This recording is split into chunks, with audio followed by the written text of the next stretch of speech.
The sun peeked through the curtains of Jimmy Mulligan's small bedroom as his alarm buzzed incessantly on the nightstand. He slapped it off with a groggy hand, squinting at the light filtering in. Jimmy was no stranger to mornings like this, ones where the thought of school made the air feel heavier, his breaths shorter. His reflection in the mirror offered no comfort. His reddish curls, perpetually messy, framed a face that seemed to attract trouble more than anything else. His full figure and awkward gait were easy targets in a place like Jefferson High, where anyone different was fair game. Jimmy slung his oversized backpack over his shoulder, its weight a familiar strain, and headed out the door. The walk to school, a 20-minute stretch along Maplewood's cracked sidewalks, had become a ritual in avoiding attention. His eyes stayed fixed on the ground, his steps quick but not hurried. The familiar dread simmered in his chest as he approached the imposing brick building. Jefferson High loomed like a fortress of judgment, its halls echoing with laughter and whispers that often turned cruel. Inside, the atmosphere was oppressive. Conversations overlapped in a chaotic symphony of teenage energy. Jimmy made a beeline for his locker, his heart racing. He kept his head down, aware of the predatory gazes that seemed to track him. He wasn't paranoid. He knew what was coming. Miles Johnson entered the hallway like he owned it. Tall, broad, and perpetually flanked. By his crew, Miles exuded a confidence born from years of unchecked power. His deep voice cut through the chatter as he approached Jimmy's locker. "Hey, Mulligan!" Miles called, his tone dripping with mockery. Jimmy flinched but didn't turn around. He could feel the eyes of Miles' gang boring into him.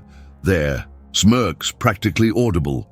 "You deaf fat boy," Miles barked, slamming a palm against the locker next to Jimmy's.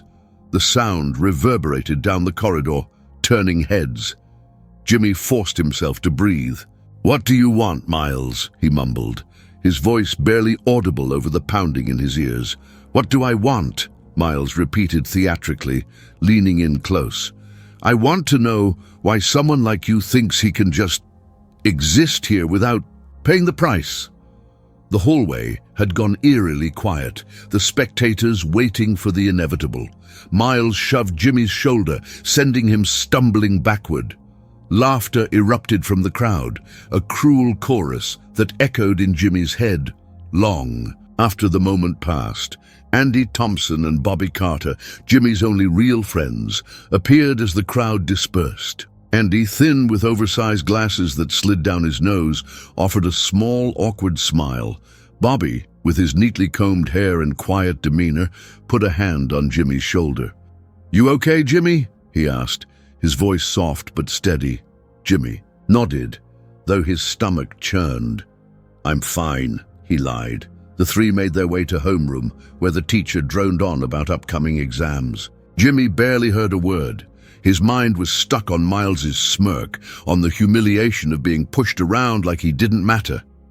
He glanced at Andy and Bobby, who were equally quiet. They'd all been on the receiving end of Miles's torment, but Jimmy felt the weight of it more acutely today. Lunch offered no reprieve. The cafeteria was a minefield of judgment, and Jimmy, Andy, and Bobby chose a table in the far corner, away from prying eyes. But isolation didn't guarantee safety. Miles and his gang always found a way to impose their presence. Midway through lunch, Miles approached, his tray balanced precariously in one hand. He loomed over Jimmy, the smell of cologne and cafeteria food invading the air. "Got $100 for me, Mulligan?" he asked casually, as if it were a normal request. Jimmy froze. I don't have that kind of money," he stammered. Miles's face twisted in mock disbelief. "No money? What a shocker," he sneered. He leaned closer, his voice low but menacing. "You've got a week. Find it, or things are going to get a lot worse for you." Before Jimmy could respond, Miles grabbed his tray and flipped it onto the floor. A chorus of laughter erupted as mashed potatoes and soda splattered across Jimmy's shoes. Miles walked away, leaving Jimmy to crouch and clean up the mess, his face burning with shame. That night, Jimmy sat at the small wooden table in his family's modest kitchen, poking at a plate of spaghetti. His parents, though loving, were absorbed in their own struggles. His father worked long hours as a mechanic, and his mother juggled 2 part-time jobs to keep the household afloat. Jimmy couldn't bring himself to tell them about the money demand or the daily humiliation. They had enough to worry about without adding his problems to the mix. In the dim light of his room, Jimmy stared at the ceiling, the events of the day replaying in his mind. Miles's sneer, the laughter of his classmates, the feel of mashed potatoes seeping into his socks. It was all too much. For the first time, anger flared within him, a quiet but determined voice in the back of his mind, whispering that he couldn't keep living like this. Something had to change. The next morning, Jimmy's resolve was tested almost immediately. As he approached the school gates, Miles and his gang waited like vultures. Jimmy considered turning around, skipping school altogether, but his feet betrayed him. He clenched his fists, forcing himself to walk past them. "Morning, Mulligan," Miles called, his grin as sharp as ever. Jimmy didn't respond. He kept walking, his heart pounding. Behind him, he heard Miles laugh. "Oh, this is going to be fun," he said, the words lingering in the cold morning air. As Jimmy stepped into the building, he knew he couldn't avoid Miles forever. The encounter at the cafeteria, the humiliation at his locker, these weren't isolated incidents. They were part of a pattern, one that wouldn't stop unless he found the courage to break it. For the first time, Jimmy let himself imagine standing up to Miles. The idea seemed absurd, laughable even, but it was the only thought that brought him a glimmer of hope. It wasn't much, but it was a start. Jimmy Mulligan walked home that afternoon with his head hanging low and his feet dragging against the pavement. The events of the day replayed in his mind like a cruel tape on repeat. The laughter, the insults, the feeling of mashed potatoes. Clinging to his shoes, all of it was suffocating. His friends had tried to cheer him up, but their words felt hollow. He wanted to believe things could change, but it all seemed so hopeless. When he reached the small, weathered house, he called, "Home!" His mother greeted him at the door. Her sharp eyes immediately noticed the fresh scrape on his elbow and the defeated look in his eyes. "Jimmy?" she asked softly, concern etched into her face. "What happened?" "Nothing," he replied quickly, brushing past her. "Just fell at school." She frowned, not believing him, but knowing better than to press. "Dinner's in the oven," she called after him as he disappeared into his room. Jimmy dropped his backpack on the floor and sat on his bed, the springs creaking under his weight. He stared at the wall, the tension in his chest mounting. How could he explain to his parents that he was being extorted for money they didn't have? That he was being humiliated daily by someone who saw him as nothing more than a punching bag? The next day, the pattern continued. Miles and his crew were waiting at the school gate, their laughter cutting through the crisp morning air. Jimmy tried to slip past unnoticed, but Miles stepped directly into his path. "Where's my money, Mulligan?" Miles sneered, his friends flanking him like a pack of hyenas. I told you I don't have it," Jimmy stammered, his voice trembling despite his best efforts to sound firm. "Then you'd better figure something out," Miles said, shoving him backward. "You've got 5 days left." By the time the final bell rang, Jimmy felt drained. As he walked home with Andy and Bobby, he noticed a man sitting on a bench near the park. The man was older, his hair grey and his frame wiry but sturdy. He was dressed in a faded leather jacket and jeans. That had seen better days. The man's sharp eyes seemed to track everything around him, including Jimmy and his friends. "Who's that?" Bobby asked, his voice low. "No idea," Jimmy muttered, not giving the man much thought as they passed by. The next encounter with Miles came the following morning, and this time it was worse. Jimmy and his friends were cornered outside the school's back gate. Miles and his crew blocked their path, and their intentions were clear. "You've got something for me?" Miles asked, cracking his knuckles for emphasis. Jimmy took a deep breath. "I don't have your money." The words were barely out of his mouth when Miles shoved him hard against the chain-link fence. "Wrong answer," he growled. Before Jimmy could react, Miles' fist connected with his stomach, knocking the air out of him. Andy and Bobby tried to step in, but Miles's friends quickly restrained them. "Leave them alone." Jimmy gasped, clutching his midsection. Before things could escalate further, a deep, commanding voice cut through the chaos. "That's enough!" The group turned to see the man from the park standing a few feet away, a cell phone in one hand, and an unyielding expression on his face.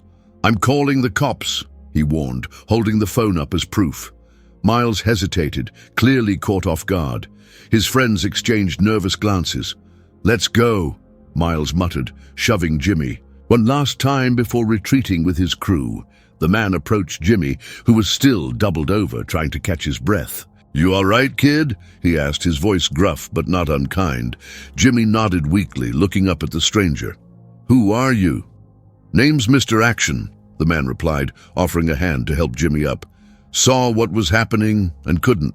Stand by. You need to learn how to handle punks like that."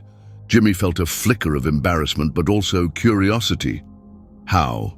he asked hesitantly. "Come by my place tonight and I'll show you," Mr. Action said, scribbling an address on a scrap of paper before handing it to Jimmy. "You've got more fight in you than you think." That evening, Jimmy found himself in a small but tidy apartment on the edge of town. The walls were adorned with photos and memorabilia from a life spent in the ring, boxing gloves, faded posters of championship fights, and newspaper clippings featuring a younger, leaner Mr. Action. "Used to be a fighter," Mr. Action explained as he handed Jimmy a glass of water. "Not anymore, but I still know my way around a punch." Jimmy listened intently as Mr. Action shared stories of his career. But it wasn't just the stories that captivated him.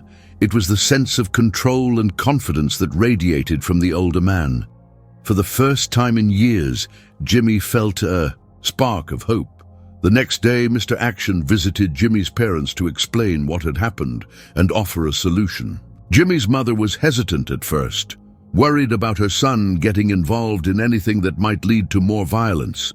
But Mr. Action assured her that this was about discipline and self-defense, not aggression. After a long discussion, they reluctantly agreed to let Jimmy train with him. The following weeks were a whirlwind of early mornings and grueling workouts. Mr. Action pushed Jimmy hard, making him run laps, shadow box, and build his strength. The old man didn't sugarcoat anything. He told Jimmy exactly where he was weak and how he needed to improve. At first, Jimmy struggled, his body rebelling against the sudden exertion. But with each passing day, he grew stronger, his movements more fluid, his confidence quietly building. By the end of the first week, Mr. Action laid out a plan. "Miles gave you 5 days. We'll use the time we have to get you ready. You don't have to win, but you do have to show him you're not an easy target anymore." Jimmy nodded, determination flaring in his chest. For the first time, he felt like he had a chance. Jimmy Mulligan's first steps into Manny's boxing training center were tentative, his shoes squeaking slightly on the worn linoleum floor. The scent of leather gloves, sweat, and faintly lingering disinfectant hit him immediately. A bell dinged, somewhere in the background, punctuating the rhythmic thuds of fists meeting punching bags. The gym wasn't much to look at: cracked walls, mismatched equipment, and a ring with faded red ropes in the center. But it had a sense of purpose. It was alive. "This is where the real work begins," Mr. Action said, his gravelly voice cutting through the cacophony of grunts and impacts. He led Jimmy to the middle of the gym, where a man with salt and pepper hair and a stocky build was wrapping a fighter's hands. The man glanced up, his expression unreadable. "Manny, this is the kid I told you about," Mr. Action said. "He's got heart, just needs the tools." Manny nodded slowly, his eyes scanning Jimmy from head to toe. "Tools, huh?" he muttered. "All right, kid, let's see what you're made of. Hands up." Jimmy hesitated, then raised his fists clumsily, his stance wide and uneven. Manny shook his head. No, no, no. You're a sitting duck like that. He adjusted Jimmy's posture with a quick, firm grip. Feet shoulder-width apart. Keep your hands up by your face, elbows in. Your body's a target, don't hand it. To them. Jimmy mimicked the stance as best as he could, feeling awkward but determined. Manny grabbed a pair of mitts and motioned for Jimmy to throw a jab. Straight out, snap it back like a piston. Jimmy's first attempts were slow and sloppy, his punches lacking power. The bag barely moved. Manny grunted. That's not a punch, that's a love tap. Again. Jimmy threw another jab, then another, gritting his teeth as Manny barked corrections. After what felt like an eternity, Manny clapped his hands. Not terrible. You're slow, but we'll fix that. You got 5 weeks? You'll be moving like a fighter in 3. The training was grueling. Manny and Mr. Action pushed Jimmy to his limits. Every morning before school, he ran laps around the block. After class, he returned to the gym for hours of drills, jabs, hooks, footwork, and conditioning. Manny was relentless, demanding precision and effort with every movement. Mr. Action offered encouragement, but he didn't sugarcoat the truth. This isn't just about learning to fight, he told Jimmy during a break. It's about learning who you are. That's the real battle. At first, Jimmy doubted himself. His body ached constantly, and the weight of his insecurities loomed large. But as the days passed, he started noticing changes. His punches grew sharper, his reflexes quicker. He began to understand the rhythm of the sport, the calculated movements, the anticipation of an opponent's next move. He wasn't just throwing punches. He was learning to think, to strategize. One evening, after an especially brutal session of sparring, Jimmy collapsed onto a bench, drenched in sweat. I don't know if I can do this, he muttered, his voice barely audible. Manny handed him a water bottle and crouched in front of him. Let me tell you something, kid. Fighting isn't just about muscle or speed. It's about grit. The ability to stand up after you've been knocked down. That's what makes a fighter. And I've seen it in you. Jimmy looked at Manny, surprised by the rare moment of encouragement. He nodded, swallowing his doubt along with a gulp of water. Outside the gym, the nights were growing colder.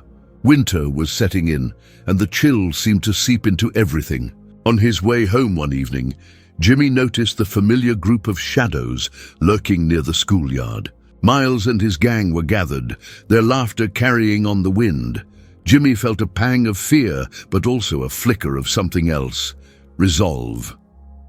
As the weeks passed, word spread through the school that Jimmy was training. At first, the rumors were met with laughter and disbelief. Mulligan! Boxing! Yeah, right, Miles sneered in the cafeteria one afternoon, his voice dripping with mockery. But the whispers didn't stop. Students began to notice Jimmy's quiet determination, the way he carried himself differently, with a confidence that hadn't been there before. Adrian Parker, a bright and outgoing girl from Jimmy's English class, started sitting with him. During lunch, she seemed genuinely interested in his training, asking questions and offering encouragement. For the first time, Jimmy felt seen, not as a target but as a person. The growing attention didn't sit well with Miles. He cornered Jimmy in the hallway one morning, his expression darker than usual. You think you're tough now, Mulligan? You think a few punches are going to change anything? Jimmy met Miles' gaze, his fists clenching at his sides. I don't think, Miles, I know. Miles glared at him, his jaw tightening. Fine, you've got your shot. But when I put you down, don't say I didn't warn you. The confrontation left a buzz of anticipation in its wake. The school was alive with speculation, students choosing sides and placing bets. Jimmy tried to ignore the noise, focusing instead on his training. Manny intensified the sessions, pushing him harder than ever. One day Manny introduced a new exercise, dodging punches while blindfolded. You need to trust your instincts, he explained. Learn to feel the fight, not just see it. Jimmy struggled at first, the blindfold throwing off his balance, but with each attempt he improved, his movements becoming more fluid, his reactions sharper. Manny watched with a critical eye, nodding in approval as Jimmy began to anticipate. The punches. As the deadline approached, the stakes felt higher than ever. Jimmy could feel the weight of everyone's expectations, his parents, his friends, his trainers, and even himself. But instead of fear, he felt something new: determination. He wasn't just fighting for himself. He was fighting for everyone who had ever been made to feel small, for everyone who had ever been told they couldn't.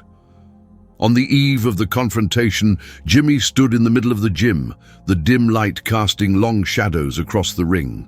Mr. Action and Manny stood nearby, watching as he shadowboxed. "You're ready," Mr. Action said simply. Jimmy nodded, his fists still moving. For the first time, he believed it too. Jimmy Mulligan's transformation was becoming undeniable. By the 4th week of his training, he noticed how differently people looked at him, though he wasn't sure if it was curiosity, respect, or something else entirely. His once awkward shuffle had turned into a confident stride, and the weight of humiliation that had followed him for years seemed to have lifted, at least partially. He could feel the change within himself as much as he saw it in others. But while Jimmy was finding his footing, school life continued to challenge him in other ways. Miles had agreed to postpone his demands for payment, but that didn't mean he'd disappeared. His presence loomed, not just physically, but in the fear he instilled in others. Bobby Carter, Jimmy's friend since the 2nd grade, bore the brunt of it more often now. Bobby was smaller, quieter, and his soft-spoken nature made him an easy target. Miles wasn't above exploiting that. One day, as Jimmy and Andy left the gym after an early morning run, they found Bobby waiting for them by the school gates. His usually neat hair was disheveled, and his eyes were red-rimmed. Jimmy's stomach sank immediately. "What happened?" he asked, stepping closer. Bobby hesitated, glancing around to make sure no one else was listening. "Miles," he muttered, his voice barely above a whisper. "He cornered me after class yesterday. Said he knows I'm friends with you. He broke my glasses." Jimmy clenched his fists, anger boiling just beneath the surface. It wasn't just about him anymore. Miles was going after his friends to make a point. "I'll handle it," Jimmy said firmly. Bobby shook his head. "No, don't. It'll just make it worse." Jimmy wanted to argue, but the fear in Bobby's voice was too raw. He didn't want to make a promise he couldn't keep, so he said nothing, his resolve hardening. He'd spent weeks learning to fight, but the battles outside the ring felt infinitely more complex. Not all moments were filled with tension, though. Amid the chaos, Adrian Parker had become a surprising source of calm for Jimmy. She approached him during lunch one day, a tray of food in her hands and a curious smile on her face. "You've been different lately," she said as she slid into the seat across from him. "In a good way," Jimmy blinked, caught off guard by her presence. Thanks," he managed, fumbling for words. He was used to Adrian being friendly, but this felt different. "Seriously," she continued, leaning forward. "I see how you stand up straighter, how you look people in the eye now. It's impressive." Jimmy felt a warmth rise to his cheeks, and for a moment he wasn't sure how to respond. He hadn't done any of this to be noticed by people like Adrian, but her acknowledgement meant more than he'd expected. She laughed softly as though sensing his discomfort. "So there's a party this weekend at Rachel's house. You should come. It might be fun." Jimmy hesitated. Parties weren't his thing, and the idea of walking into one, knowing Miles and his crew might be there, felt like stepping into a lion's den. But Adrian's hopeful expression made it hard to say no. "Maybe," he said finally, offering a small smile. The party was everything Jimmy had anticipated.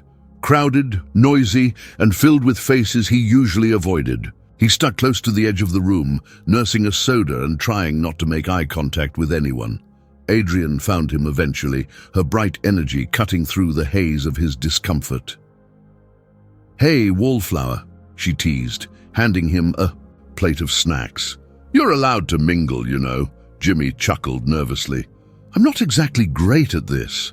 Adrian rolled her eyes playfully. "You're doing fine. Come on, let's get some air." They stepped onto the back porch, where the noise from inside was muted. The cool night air was refreshing, and for the first time that evening, Jimmy felt himself relax. "You know," Adrian said, leaning against the railing, "you're not as invisible as you think you are." Jimmy frowned, unsure what she meant. "Invisible?" She nodded. "People notice you. They see how you're standing up for yourself, even if they don't say anything. You're changing the way they see you." Jimmy didn't know how to respond. The idea that people were paying attention to him, watching, even admiring him, was foreign. He'd spent so long being overlooked or mocked that it was hard to imagine anything else. Their moment of peace was interrupted by Eddie Brown, one of Miles' cronies, who stumbled onto the porch with a beer in hand. His eyes landed on Jimmy, and a smirk spread across his face. "Well, if it isn't Mulligan," Eddie slurred. "What's the fat boy doing at a party?" Jimmy stiffened, his newfound confidence clashing with old insecurities. Before he could respond, Adrian stepped forward, her tone icy. "Back off, Eddie." Eddie sneered but didn't move closer. "Whatever. Don't need to waste my time on losers." Jimmy watched as Eddie retreated, a surge of pride and gratitude swelling in his chest. Adrian turned to him, her expression softening. "See? Not invisible." The encounter reinforced what Jimmy had been learning. He was stronger than he thought, both physically and emotionally, but it also reminded him that the fight with Miles wasn't just about fists. It was about standing up for himself and the people he cared about, even in the face of fear. As the days ticked closer to the showdown, Jimmy threw himself into his training with renewed determination. Manny introduced more advanced drills, pushing Jimmy's endurance and testing his mental toughness. Mr. Action focused on strategy, teaching him how to read an opponent's movements and exploit their weaknesses. One evening, after an intense session, Manny pulled Jimmy aside. "Tomorrow's sparring day," he said. "I've got someone lined up for you, a real test." Jimmy nodded, the weight of Manny's words sinking in. Every challenge so far had prepared him for this moment, but he knew that nothing would fully prepare him for what lay ahead. The fight with Miles wasn't just about strength or skill. It was about proving to himself that he deserved to take up space, to stand tall, and to fight for his place in the world. The school buzzed with anticipation. Rumors of Jimmy Mulligan's upcoming confrontation with Miles Johnson spread like wildfire, fueling debates in hallways and whispers behind cupped hands. For many students, this wasn't just another fight. It was a spectacle, a showdown between the school's biggest bully and the boy no one had expected to rise against him. Jimmy walked into school with his head high, ignoring the pointed stares and the murmurs that followed him. His fists felt steady at his sides, a sharp contrast to the trembling uncertainty he once carried. Weeks of training with Manny and Mr. Action had honed more than just his body. They'd given him a focus he'd never known. By now, even the teachers seemed aware of the tension. Though they turned a blind eye to the simmering feud, their wary glances hinted that they understood something was coming. Jimmy wasn't surprised. Miles's reign over the school had gone unchecked for years. No one had dared to challenge him. Until now, Jimmy! And his voice cut through the noise as he jogged to catch up with him by his locker. "Did you hear?" Jimmy turned, arching an eyebrow. "What now?" Andy glanced around nervously before leaning in. "Miles isn't coming alone. Word is, he's bringing Glassjaw Billy." Jimmy frowned. He knew the name. Billy was a local amateur boxer with a reputation for street fights. Why would he bring someone like that? Andy shrugged. To scare you, I guess. He probably thinks Billy being there will make you back down. Jimmy's jaw tightened. Miles's tactics didn't surprise him, but the thought of a trained fighter being involved added another layer of risk. He forced himself to stay calm. Manny and Mr. Action had prepared him for this. The fight wasn't just about strength. It was about strategy, composure, and heart. The day of the fight arrived faster than Jimmy had anticipated. It was set to take place after school, just beyond the chain-link fence that bordered the football field. By lunchtime, the buzz had reached a fever pitch. Students speculated wildly, placing bets and choosing sides. Adrian caught up with Jimmy in the cafeteria, her usual bright demeanor replaced by a serious expression. "You don't have to do this," she said, sitting beside him. "You know that, right?" Jimmy met her gaze. "I do, but I also know I can't let him keep walking all over me, or anyone else." Adrian nodded slowly, her concern evident. "Just be careful, okay?" When the final bell rang, the air felt electric. Jimmy walked out of the building with Andy and Bobby by his side, the crowd parting as he passed. He could feel their eyes on him, their expectations weighing heavily. At the edge of the football field, a large circle had already formed. Students, jostling for the best view. Miles stood in the center, his arms crossed and a smug grin on his face. Beside him was a wiry man with a sharp jawline and a cocky stance. Glass jaw Billy. Jimmy stepped into the circle, his heartbeat steady, despite the adrenaline surging through him. Manny's voice echoed in his mind. "Breathe. Stay calm. Don't let them dictate the fight." "Well, look who showed up," Miles drawled, loud enough for the crowd to hear. "Guess you've got more guts than I thought, Mulligan. Too bad it won't help you." Jimmy ignored him, his focus narrowing. He rolled, his shoulders shaking out the tension. From the corner of his eye, he saw Mr. Action standing near the back of the crowd, his arms crossed. The sight of his mentor grounded him, reminding him of how far he'd come. Miles lunged first, throwing a wide punch aimed at Jimmy's face. Jimmy sidestepped smoothly, just as Manny had taught him, and countered with a jab to Miles's ribs. The crowd gasped, and Miles stumbled back, his smirk replaced with a scowl. "You're dead, Mulligan," Miles snarled, charging again. This time, Jimmy stayed light on his feet, dodging and weaving as Miles swung wildly. Each missed punch seemed to fuel Miles's frustration, his movements growing sloppier. Jimmy seized the opening. He feinted left, drawing Miles off balance, then landed a clean hook to his jaw. Miles staggered, his eyes wide with shock. The crowd roared, their cheers and shouts blending into a deafening roar, but the fight wasn't over. Seeing his friend falter, Billy stepped forward, his fists clenched. The circle tightened as tension crackled in the air. Before Billy could act, a voice rang out. "Not so fast." Vinnie Evans, the school's unofficial enforcer, pushed his way through the crowd. Vinnie was older, bigger, and known for stepping in when things got out of hand. He stopped in front of Billy, his presence alone enough to make the boxer hesitate. "This is between Jimmy and Miles," Vinnie said, his tone leaving no room for argument. "You don't belong here." Billy glanced at Miles, who waved him off with a glare. Reluctantly, Billy stepped back, and the crowd relaxed slightly. Miles, now visibly shaken, squared up again. "You think you're tough, Mulligan?" He spat. "Let's see how long that lasts." Jimmy didn't respond. He let Miles come to him, reading his movements and anticipating his attacks. When Miles lunged again, Jimmy sidestepped and landed a series of quick, controlled punches to his torso.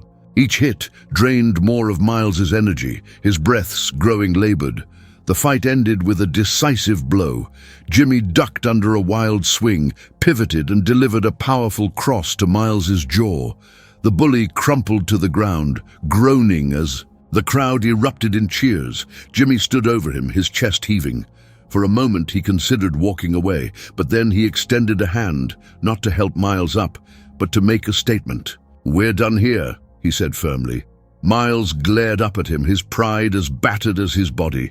He didn't take the hand, but he didn't argue either. The message was clear. Jimmy Mulligan was no longer a target. As the crowd dispersed, Andy and Bobby rushed to Jimmy's side, their faces lit with pride. Adrian appeared moments later, wrapping him in a quick hug. "You did it," she said, her voice filled with awe. Jimmy nodded, exhaustion and relief washing over him. He looked around, catching Mr. Action's approving nod and Manny's faint smile from the edge of the field. For the first time in years, Jimmy felt something new: freedom. The aftermath of the fight spread through the school like wildfire. By the next morning, Jimmy Mulligan's name was on everyone's lips. Videos of the fight had gone viral within the local community, shared in group chats and social media posts. The once ignored boy had become something of a legend, the underdog who had stood up to the school's most feared bully and won. But for Jimmy, the victory was about more than just a fight. It was a turning point. The following week, Jefferson High felt different. Miles Johnson, sporting a fading bruise on his jaw, kept to himself, his usual entourage noticeably smaller. His reign of intimidation had ended, and the power shift was palpable. Students walked the halls with a newfound sense of freedom, and for the first time, Jimmy felt what it was like to move through school without the weight of fear pressing down on him. Andy and Bobby were the first to acknowledge the change. "It's like he's a completely different person," Bobby remarked as they sat under their usual tree during lunch. "He's not different," Jimmy replied, taking a bite of his sandwich. "He's just finally seeing what it feels like to be on the other side."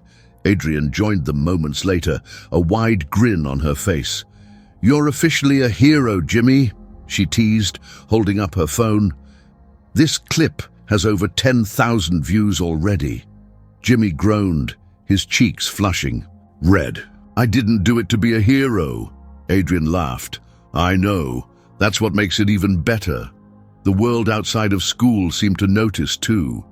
Mr. Action's gym saw a surge in young faces eager to train, inspired by Jimmy's journey. Manny welcomed the newcomers with a gruff but encouraging demeanor, though he always made time to check in with Jimmy. "Don't let it get to your head, kid," he warned one evening as Jimmy helped clean the ring. "You did good, but there's always more to learn." Jimmy nodded, taking the words to heart. The gym had become a second home for him, a place where he could continue to grow both physically and mentally. Mr. Action remained a constant presence, offering guidance and the occasional critique, but more often, a sense of pride radiated from him. "You've got potential, Jimmy," Mr. Action told him one night. "Not just in the ring, but in life. Don't waste it."